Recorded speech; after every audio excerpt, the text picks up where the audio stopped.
East Room they had to set up there?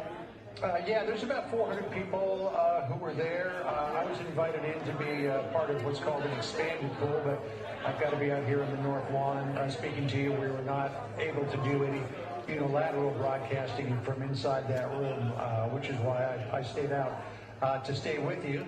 But explain why they're there, because there was a battle about whether it was going to be the Trump Hotel. Initially, it was thought that the plan was to have a group of people, this group of people at the Trump International Hotel, but Mayor Muriel Bowser of Washington, D.C. has been putting a lot of pressure on the Trump Hotel to not hold an event that more than 50 people are gathered at, because Washington, D.C. is still in phase 2 coronavirus reopening, which means that crowds have to be limited to 50 in terms of size. But here at the White House, you're able to do different things. It's federal property. It's not administered by, or at least doesn't fall in the jurisdiction of Washington, D.C. So the president was able to have more people. They thought about having it somewhere else, but the president has done a number of campaign events at the White House. There's also a campaign war room that was established at the Eisenhower Executive Office Building, which is the big building that's just across West Executive Drive from the White House. No taxpayer money, we're told, was spent on putting the campaign in that war room. The campaign took care of all of it. But here you have, that's the situation here in 2020, where we have to live by, to the best of our ability, these COVID restrictions. A lot of people would say that the president flaunted, if not violated, those rules with the airport gatherings that he had across the country with campaign rallies. But the decision was made to bring it here to the White House so as not to run afoul, at least the Trump International Hotel, of the COVID restrictions imposed by Washington, D.C. So, John, Joe Biden came out at 12:31 this evening, a little over an hour and a half ago now, and the president was going to come out about 5 minutes ago. I mean, you have to wonder if there's ongoing discussion or what took them this long to do this at 2:05 in the morning in terms of how they're going to present their case here. Yeah, well, I think the president might have been waiting to see if Georgia was going to be declared, and when it became clear that that wasn't going to happen because of the suspension of counting there in Fulton County, or at least a reduction in counting in Fulton County, that they probably got an argument together. And I think you're probably going to see the president lay down something of a gauntlet here in terms of the potential for, as he has been saying on the campaign trail for weeks, if not months now, that the only way that he is going to lose is if the election is stolen. And maybe sort of lay the groundwork here for myriad legal challenges to the outstanding vote or these extended deadlines that we see in many states across the nation. There was a thought earlier tonight that if the president looked like he had a sizable lead in places like Pennsylvania and North Carolina, that there wouldn't be any reason for a legal challenge. But as that vote begins to tighten, and we expect that it will tighten in Pennsylvania as well, as more results come in from the heavily Democratic areas around Philadelphia and Pittsburgh, that the likelihood or the probability of a legal challenge grows with every vote for Joe Biden that comes in, and every percentage point by which the vote difference begins to tighten. So I think the president may begin to lay the case there that he has to go into court and start to challenge these votes for fear, as the president will likely say, that the election could be stolen from Republicans. All right, John, stand by. Chris Wallace, what do you think the president's going to do? You obviously listened to the former vice president. Yeah, I think that both of them are setting the table for the possibility of legal challenges. And, it's going to be, it'll be interesting. It does seem somewhat reminiscent of 2000. The Democrat is saying count every vote, keep the vote going until every vote has been counted. And the Republican, in this case President Trump, is going to say that, there's a way to do it, and that we're going to go to the court to protect our rights, and we are worried about tampering with the vote. It's somewhat different, however. Obviously, in Florida, we had a result in Florida, or close to a result, a disputed result.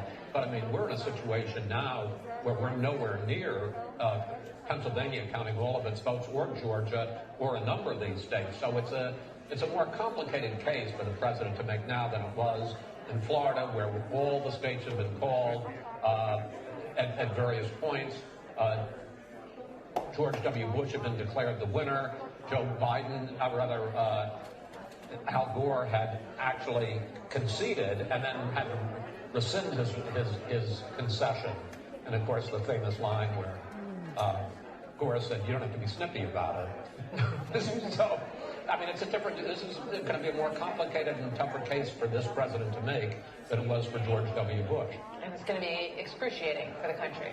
Well, I think it'll be, so divisive in terms of, you look at the comparison. Let's take a state like Pennsylvania.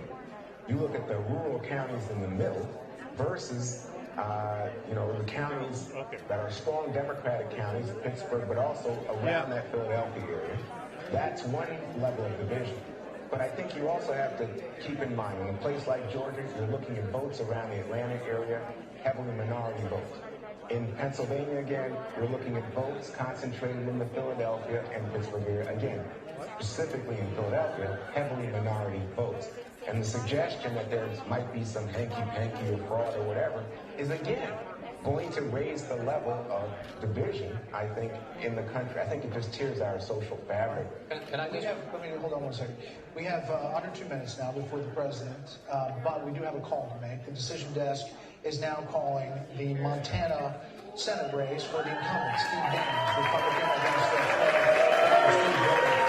presidential candidate at one time.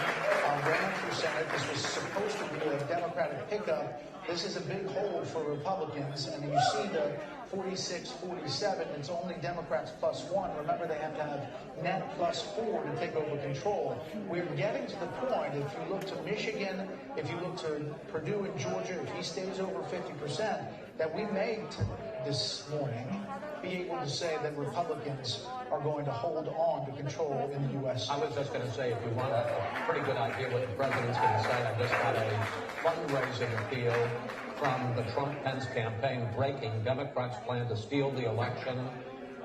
We're emailing you now to ask you to step up one last time and defend the president. The Democrats will steal the election. We can't let them get away with it. So we are in full-scale 2000 litigation, and they're raising money to begin a legal effort to stop vote counting in various places and to say that the Democrats are stealing the election. But I should point out, finishing my Senate thought, that Tom Tillis has already declared victory in North Carolina. We had not called that race, but he has declared victory down there.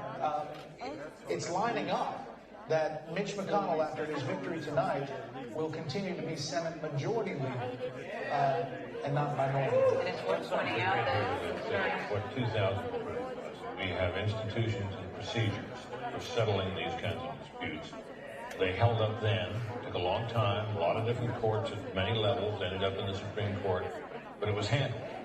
We're designed, we have checks and balances and processes. They worked then, my guess is they'll work now. They'll work now, and in the end, people by and large will accept it. At least they won't refuse to accept it any worse than they refused to accept Donald Trump's clear victory 4 years ago. I might also add about 2000, by the way, that the slogan of the Democrats was, we want to count every vote.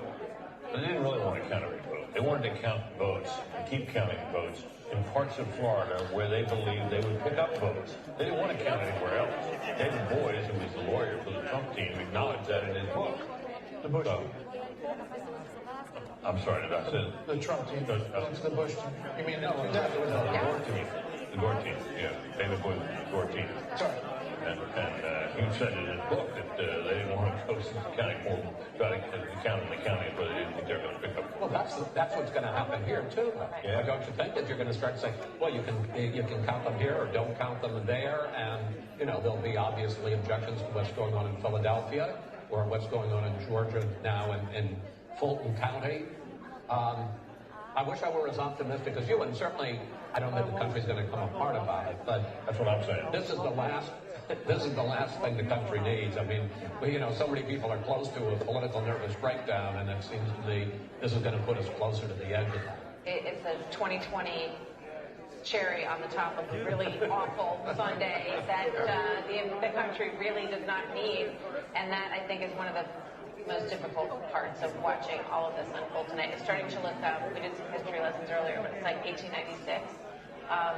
Hayes and Tilden post-Civil War during Reconstruction, an election that went on for months with no resolution until it was finally decided. Back then they used to do the inauguration in March, and I believe it dragged on for 3 or 4 months. 4 months counting. But here's a benefit. We are now 13 minutes with Britt still here as we wait for President Trump. Every minute's a bonus, Britt. to speak. Dana, your thoughts as we get ready to hear from President Trump? I can hear Biden snoring now. Having worked in the Bush White House, that Bush v. Gore decision, it was deeply scarring for a lot of people, and you know, we all remember it. We were there covering it. I went to bed that night thinking President Bush had won, and woke up in the morning with my husband saying, "I'm so sorry, I didn't win." And you know, it still weighs heavy on people's minds. And at the time, there was no incumbent in the White House. The one thing that's really different about this, look at this setting, that where President Trump is going to be speaking from the East Room of the White House, just below the residence that he calls home, the People's House. I think that feels a little bit different tonight. Well, it also felt different for the Republican National Convention. The final speech on Thursday night to be on the South Lawn, and we were there. And, you know, this White House for this president in an age of COVID-19 has been the place where he is delivering the big moments. And this is obviously one of the biggest as he tries to hold on to a re-election. Yeah, he has been forced to do all of these events right at the White House, and it is his home and his residence, and he does gain the advantage of being able to have this amazing backdrop and very presidential environment for these big moments. Can I just say something? I mean, we need to make the point, and obviously there are concerns, but the idea that the vote isn't over on Election Day and that elections aren't decided, in 2000, it wasn't decided. In 2004, we went to bed and we didn't know whether Bush or Kerry was going to win. I remember as a youngster, Jack Kennedy and Richard Nixon in 1960. We didn't know until the morning that Kennedy had beaten Nixon. So the idea that we don't know by some witching hour on election night or the morning after who the president is not unusual and is no sign that there's anything funny going on. And, you know, perhaps when the vote is counted in all of these places, there are 6 major states that are still undecided. It may be that without Pennsylvania, one of these gentlemen is able to win and we're able to avoid this litigation. I hope so, but as you say, Martha, it's 2020. It took till 3:30 in the morning in 2016 for us to make that final call, to call for the 45th president of the United States. One, this moment, it's fraught with a lot of things, but really just getting it done in each one of these states is the deal that these state election offices have to deal with. Right. So earlier we were discussing this, and you know the lawyers came in, and I think Bert Hume made the point. These decisions about how elections are conducted are set by the state legislatures. What we are seeing in the current atmosphere is state election offices make provisions to help people to vote in the midst of a virus, or possibly because it was a very difficult time in American life and people. What we are seeing now, I think, is setting up again, and just come back to this, I think, a very difficult moment in terms of American life. But I just wanted to reiterate what Chris has said. It's not unusual that you have an election for president decided beyond the date of the election, and it's, again, a consequence of the fact that every state, you know, states' rights, 10th Amendment, is able to make their own rules for how the election is conducted within their boundaries. By the way, Martha, I was so impressed that you knew about Rutherford v. Hayes and Tilden, and how that decision was decided. It basically Hold the shoulder shrug. pulling troops out of the South. That's how we got President Hayes. That's how we got President Hayes. Yeah. You know. And that's it. Congratulations, President Hayes. You'll probably have We've got about 20 minutes and 2-minute warnings for the I president. imagine he has a way that he wants to say things, and the lawyers have a way that they want him to say things. So that's why you got the teleprompters there, because you don't want him to say something that is going to be used against him in court if this does go to any sort of a court situation. So you're saying this is not a freewheeling operation? This is not a rally. I would say that. Yeah, that's an interesting thought. So,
Ladies and gentlemen, the President of the United States, Donald J. Trump.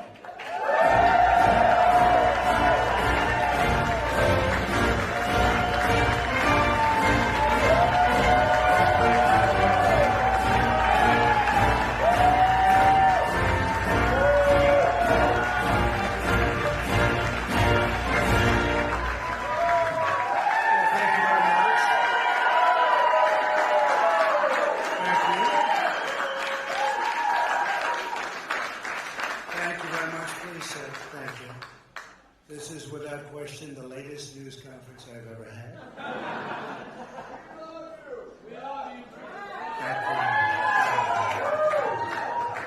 I appreciate it very much, and I want to thank the American people for their tremendous support. Millions and millions of people voted for us tonight, and a very sad group of people is trying to disenfranchise that group of people, and we won't stand for it. We will not stand for it. I want to thank the First Lady, my entire family, and Vice President Pence, Mrs. Pence, for being with us, all three of us. And we were getting ready for a big celebration. We were winning everything, and all of a sudden it was just called off. The results tonight have been phenomenal, and we are getting ready. I mean, literally, we were just all set to get outside and just celebrate something that was so beautiful, so good. Such a vote, such a success. The citizens of this country have come out in record numbers. This is a record. There's never been anything like it. To support our incredible movement, we won states that we weren't expected to win. Florida, we didn't win it. We won it by a lot.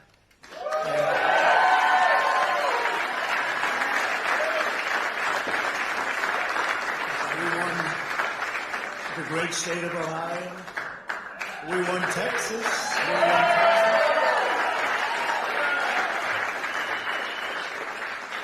We won Texas by 700,000 votes, and they don't even include it in the tabulations. It's also clear that we have won Georgia. We're up by 2.5%, or 117,000 votes with only 7% left. They're never going to catch us. They can't catch us. Likewise, we've clearly won North Carolina. We're up 1.4%, or 77,000 votes with only approximately 5% left. They can't catch us. We also, if you look and you see Arizona, we have a lot of life in that. And somebody declared that it was a victory for, and maybe it will be. I mean, that's possible. But certainly there were a lot of votes out there that we could get, because we're now just coming into what they call Trump territory. I don't know what you call it, but these were friendly Trump voters, and that could be overturned. The gentleman that called it, I watched tonight, he said, well, we think it's fairly unlikely that he could catch. Well, fairly unlikely. And we don't even need it. We don't need that. That was just a state that if we would have gotten it, it would have been nice, Arizona. But there's a possibility, maybe even a good possibility. In fact, since I saw that originally, it's been changed, and the numbers have substantially come down just in a small amount of votes. So we want that, obviously, to stay in play. But most importantly, we're winning Pennsylvania by a tremendous amount.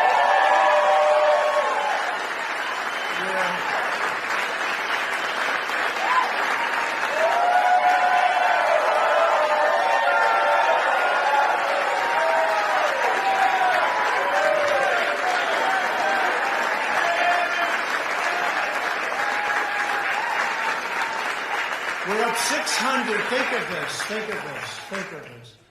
We're up 690,000 votes in Pennsylvania. 690,000. These aren't even close. It's not like, oh, it's close.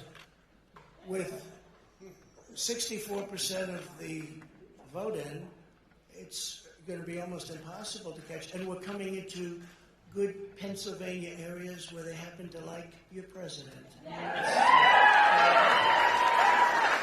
So we'll probably expand that. We're winning Michigan, but I'll tell you, I looked at the numbers. I said, whoa. I said, wow, that's a lot. By almost 300,000 votes. And 65% of the voters in it. And we're winning Wisconsin. So we're winning. We don't need all of them.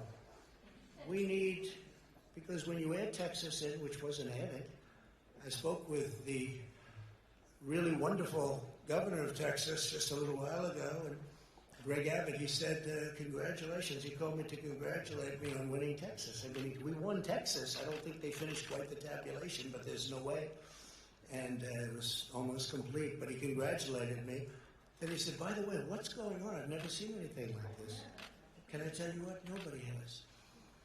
So we won by 107,000 votes with 81% of the vote. That's Michigan. So when you take those three states in particular, and you take all of the others, I mean, we have so many. We had such a big night.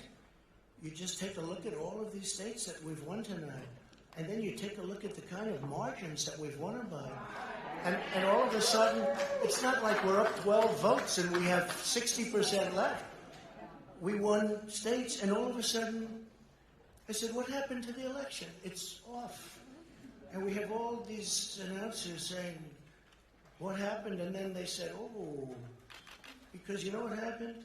They knew they couldn't win. So they said, let's go to court.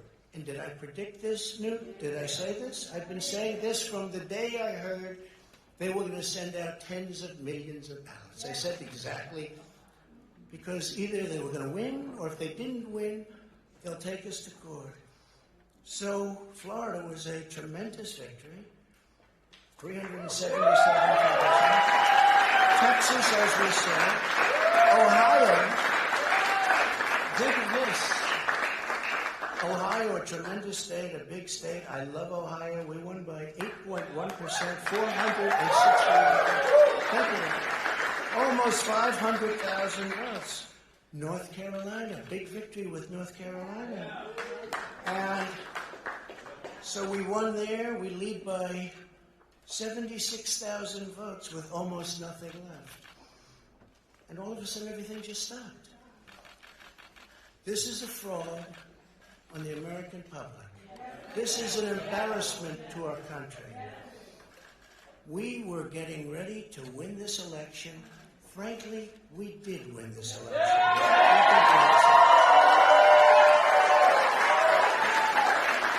So our goal now is to ensure the integrity for the good of this nation. This is a very big moment. This is a major fraud in our nation. We want the law to be used in a proper manner. So we'll be going to the U.S. Supreme Court. We want all voting to stop. We don't want them to find any ballots at 4 o'clock in the morning and add them to the list. Okay? It's a very sad moment. To me, this is a very sad moment. And we will win this. And as far as I'm concerned, we already have one. So I just want to thank you. And I want to thank all of our support. I want to thank all of the people that worked with us. And Mr. Vice President, say a few words, please.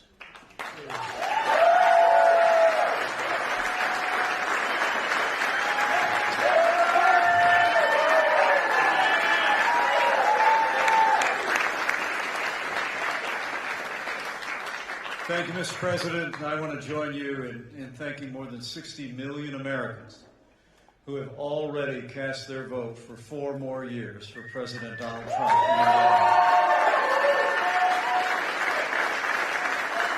And while the votes continue to be counted, we're going to remain vigilant, as the President said. The right to vote has been at the center of our democracy since the founding of this nation, and we're going to protect the integrity of the vote. But I really believe with all my heart, with the extraordinary margins, Mr. President, that you've inspired in the states that